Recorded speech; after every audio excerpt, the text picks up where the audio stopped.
साहूकार जी, आपको अपना वचन तो याद है ना? साहूकार तुरंत बोला, हाँ हाँ मुझे याद है। तुम अगर सारी बातों का अर्थ बता दो तो मैं तुम्हारे पिताजी का सारा कर्ज माफ कर दूंगा। लड़की बोली, सबसे पहले मैंने ये कहा था कि पिताजी स्वर्ग का पानी रोकने गए हैं।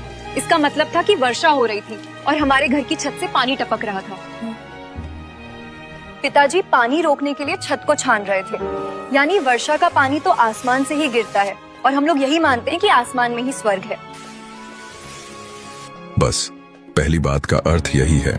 यह सुनते ही साहूकार की आंखें तो मानो बाहर आते आते बचीं। दूसरी बात मैंने कही थी कि भैया बिना झगड़ा के झगड़ा करने गए हैं। इसका मतलब था कि वे रेंगनी के कांटे को काटने गए थे।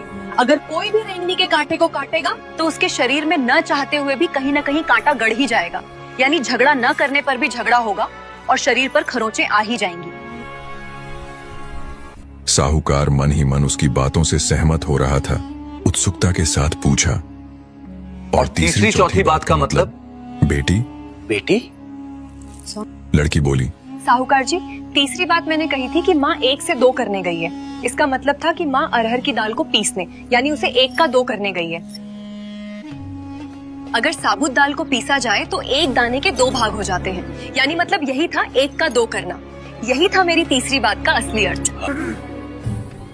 और रही चौथी बात, तो उस समय मैं भात बना रही थी और उसमें से 1 चावल निकालकर देख रही थी कि भात पूरी तरह पका है या नहीं।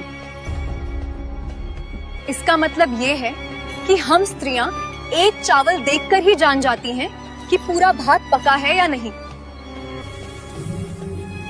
अर्थात उस समय चावल के संसार को मैं घर बैठी देख रही थी, इसीलिए मैंने आपसे वैसा कहा था। साहूकार लड़की की बुद्धिमानी भरी बातों को सुन हक्का बक्का रह गया।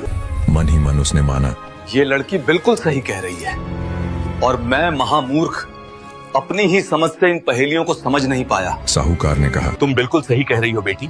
मैं ही मूर्ख था जो खुद को सर्वश्रेष्ठ समझता रहा। मैं तुम्हारे पिता का लिया सारा कर्ज खुशी खुशी माफ करता हूँ। लेकिन एक बात मेरी समझ में नहीं आई। ये बातें तुम मुझे कल भी बता सकती थी, फिर तुमने मुझे आज क्यों बुलाया? लड़की हंसकर बोली, मैं तो बता ही चुकी हूँ कि कल जब आप आए थे तो मैं भात बना रही थी। अगर मैं आपको अपनी बातों का मतलब समझाने लगती तो भात गीला हो जाता या जल जाता। और घर में कल कोई था भी नहीं।